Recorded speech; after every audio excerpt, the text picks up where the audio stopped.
Today, I am delighted to be speaking with you about my new book, Chop Wood, Carry Water, The Yoga of Work, a book that has just very recently been released. In fact, I'll be reading from the introduction in order to give you a taste of what the book is about. I'll begin with the three epigraphs, those I'm very fond of and those that set the stage for the content of the book. The first: before enlightenment, chop wood, carry water. After enlightenment, chop wood, carry water. Modern Zen saying. The sense of doership is the bondage and not the actions themselves. Ramana Maharshi from Be As You Are. Through work, you go beyond work. Swami Satprakashananda, mind according to Vedanta. Introduction. I begin with an epigraph from Jesus, John 17, verses 14 through 16. I have given them your word, and the world has hated them because they are not of the world, just as I am not of the world. I do not ask that you take them out of the world, but that you keep them from the evil one. They are not of the world, just as I am not of the world. I am not of the world. Jesus' words to his disciples, crackling with energy and fiercely truthful, have resounded in many a person's ears over the millennia, not the least my own.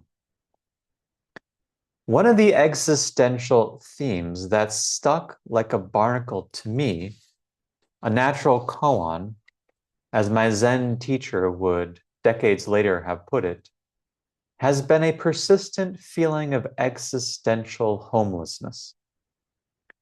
A few lyrics from Radiohead's Creep have touched me deeply. I'm a weirdo.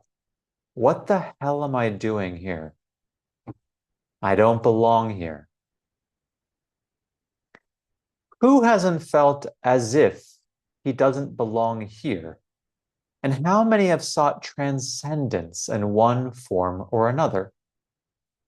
When Jesus urges his disciples to refuse to be of the world, we might read him as telling us moderns that the modern world's dominant values, such as pleasure, power, wealth, and status, needn't, indeed shouldn't be our own. From a deeply spiritual point of view, we can take him as encouraging us to turn inward in order to realize that the kingdom of heaven is within. Yes, our hearts might cry out, yes, and yes. Taking this call for renunciation seriously, we may then go into the heart of the desert and live for a time in actual solitude, or at least in a space of quietude. Such a recommendation, in fact, is frequently made in many scriptures or sacred texts, which enjoin seekers to withdraw from sense pleasures and at times, too, from social engagements, so that the spiritual quest within can not only be undertaken, but can also fructify. All this sounds amazing until one has to do the dishes, or fill out tax forms, or wait in line for hours. Thus, at our peril, do contemplatives overlook two very simple facts, which can readily become places of spiritual nesting. The first is that action in general and work in particular are, just like thoughts, feelings, sensations, and perceptions, appearing over and over again. Accordingly, work of some kind or another cannot be avoided irrespective of one's contemplative leanings. Work will always find you out as though it were hunting you down. Therefore, renunciation of the world's values cannot mean the refusal to chop wood, carry water. Unpacking what this line means will be the chief purpose of this book. The second fact is that one is to love all beings, yet how is this possible so long as one is living in solitude? Work is that ongoing endeavor that invites me in my dealings with others not to treat them as other, but to love them verily as myself. How it's possible to overcome one's nasty little dislikes of other beings is the subject of chapters 7 through 9. So far from the world being a hindrance, it is, if that is, the yoga of work is properly understood, to be a helpmate. Isn't it true that we begin to recognize just where we're caught, stuck, or holding on to ego in virtue of our relationships, both with tasks and with other beings, be they cockroaches, mosquitoes, dogs, or humans? Jesus never told his disciples to take flight. I am in the world. It's fitting that by the 18th and 19th centuries, Jesus' words came to be formulated as an epigram that, revealing a tension, also advanced a daring ethical demand. One is not to be of the world, and yet one is to be in it. Everything we care about hangs delicately on this and yet.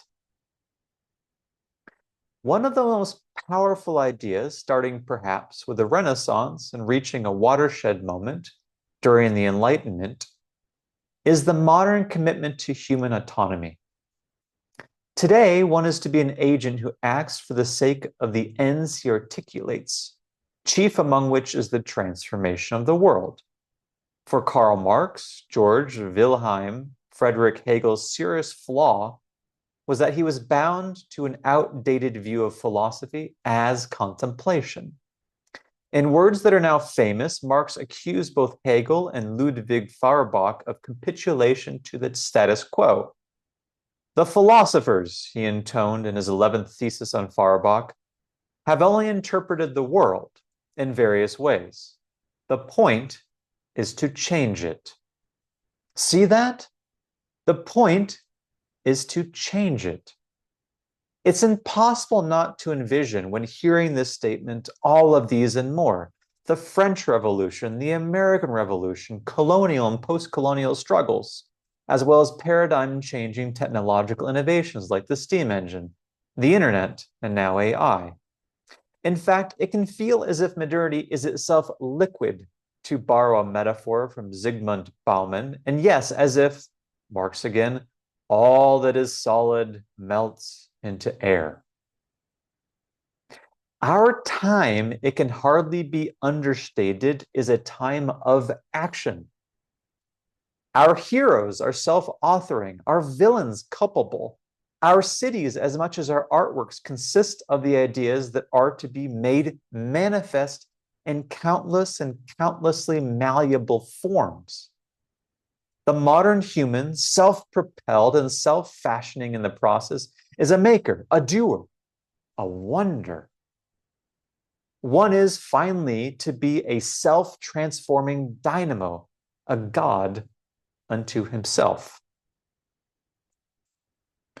Karma Yoga, as I'll argue in this book, begs to differ, but in a very compassionate and dexterous way. On the one hand, it curbs the enthusiasm of would-be or wannabe world deniers or world renouncers like me, those who have made the mistake of thinking that turning away from the world completely entails being transcendently free. It does not. It is just here that selfless service makes its presence felt. On the other hand, Since the energy of our time is movement, action, whirling, work, Karma Yoga tries to spiritualize this tendency by turning it into ongoing opportunities to overcome one's selfish proclivities. In other words, action from this vantage point is the spur not for endless outwardness, but for a much needed inward turn. Thus, Karma Yoga, a form of inner purification, offers an antidote for the proclivities of both contemplatives and world changers. To the first, it says, your work is not done. You must see all the suffering that's bound up with your allergies to action and other beings. And you must let all the suffering dissolve through the very mundane activities that you have hitherto sworn off.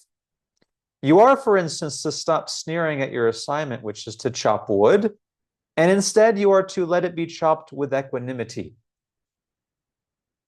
To the second, the world changers, it says, you cannot continue to act without taking up the examination of the quality of action, your thirst for personal gain, and your unwillingness to open yourself to the true and only author, who is divine. Action is to be your salvation, because by means of action, your pride will be smashed. Through humility, your heart shall be opened. In short, the yoga of work corrects contemplatives by empowering them through a deeper examination of their attachments and aversions to turn outward at the same time that it teaches doers, by virtue of their confrontation with their own dissatisfaction, to turn inward. Both, in fact, come to discover that the real work is, in the final analysis, the inner work. The real work is to work with work in order to go beyond work. What this message entails is to be spelled out over the course of this short modern rendition of Karma Yoga, the yoga of work. This is a love story. Chop wood, carry water is ultimately a love story. As with any good love story, the beginning is far from the ending. In Shawshank Redemption, a film set in 1948 that depicts the lives of inmates with long prison sentences, Andy Dufresne, wrongly convicted of murdering his wife and her lover, devotes years of his life to finding a way to escape from Shawshank. Near the end, he breaks through his cell wall and subsequently crawls through a sewage pipe that's 500 yards long. The parallel between Andy's long crawl to freedom and the yoga of work is striking. Through work, we can come face to face with daily trials and tribulations.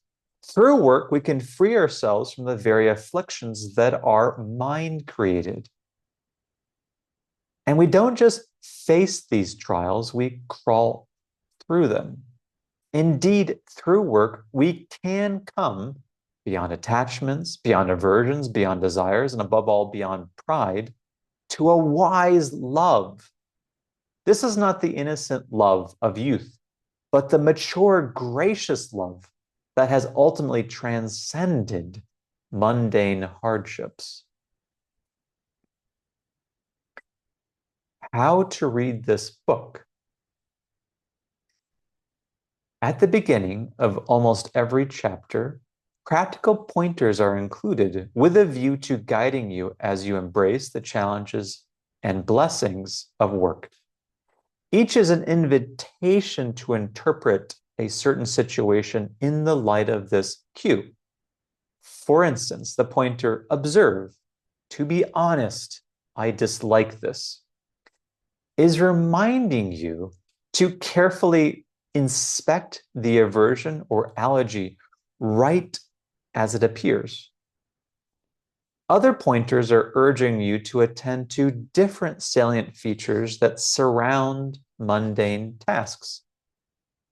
All of them, when taken together, are offering up nothing less than a transformation of your basic attitude toward work. If they're taken as prompts for practice, then you can gradually come to an experiential understanding of what it's like for wood to chop itself, for water to carry itself, and for emails to write themselves. Through this slow, beautiful inner purification, you can know ease and then too love. You can, in short, find life good.